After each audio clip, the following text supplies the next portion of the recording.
Sea food আমার খুব পছন্দ, আর আমার সাথে আমার বাচ্চারাও খুব খেতে পছন্দ করে। এই জন্য মাঝে মাঝেই বাসায় তৈরি করে থাকি। আমি যেভাবে তৈরি করি ঘরোয়াভাবে সেটা বেশি মজা হয়। বাইরে থেকেও কিনে খেয়েছি কিন্তু ঘরের মতো টেস্ট পাই নাই। এই জন্য তারপর থেকে আমি আমার মতো করে ঘরে রান্না করে। প্রথমে সি ফুডগুলো সুন্দরভাবে পরিষ্কার করে নিতে হবে।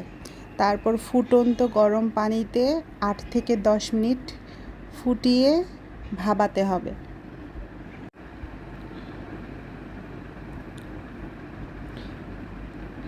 ভাপানো হয়ে গেলেও এইটা সুন্দরভাবে পরিষ্কার করে একটা চালনিতে ঢেলে রাখতে হবে।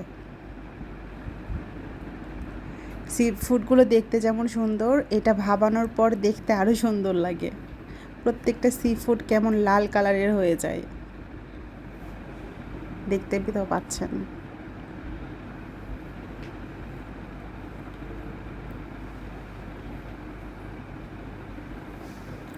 তারপর আমি একটা কড়াইয়ে পেঁয়াজ কুচি আর সামান্য বাটার দিয়ে পেঁয়াজটা একদম লাল করে ভেজে নেব।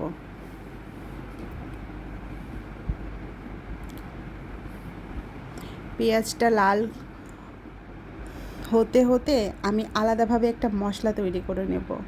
এখানে আদা রসুন বাটা, জিরা বাটা, সামান্য সর্ষে বাটা, সয়া সস, ফিশ সস, লবণ,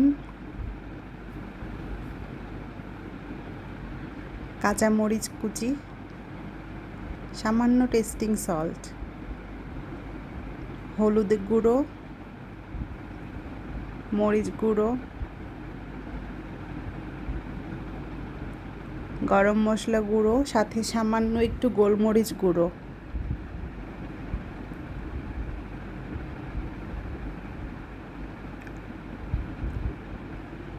তারপরে টমেটো সস,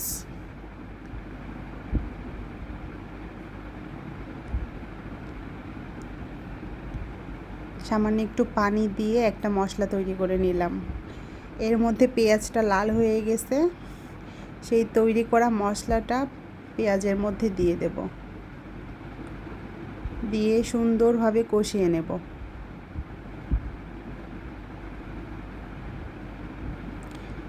কষানো হয়ে গেলে ভাপে দেওয়া সি ফুডগুলো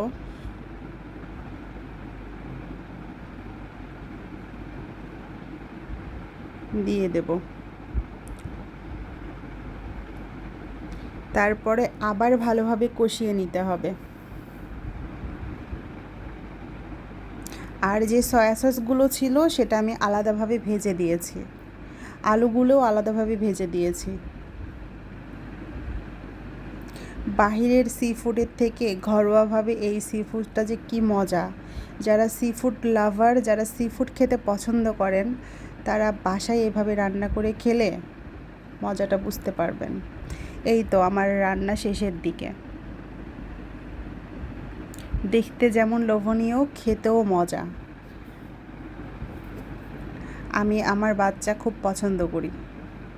বাহিরের সি ফুডগুলো আমার কাছে ভালো লাগেনি তেমন একটা, আমার বাসারগুলোই বেশি ভালো লেগেছে, যেটা আমি নিজে হাতে রান্না করি।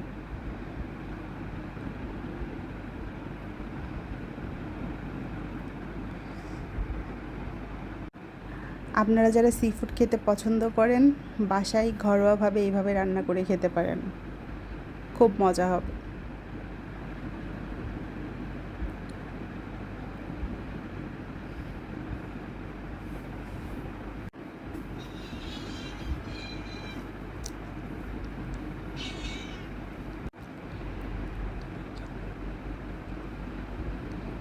শেষের লুকটা দেখেন কত ইয়ামি।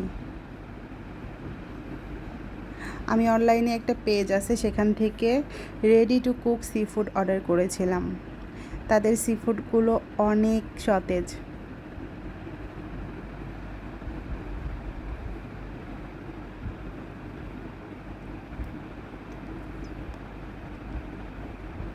আর সি ফুডগুলো সবসময় একটু স্পাইসি করে রান্না করতে হয়, তাহলে খেতে বেশি মজা লাগে।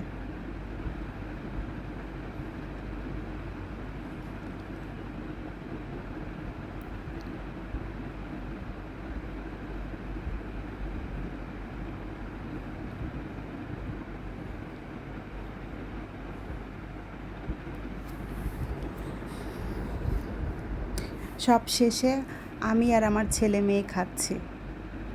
অবশ্যই আমি কম খেয়েছি, আমার ছেলে মেয়ে বেশি খেয়েছে।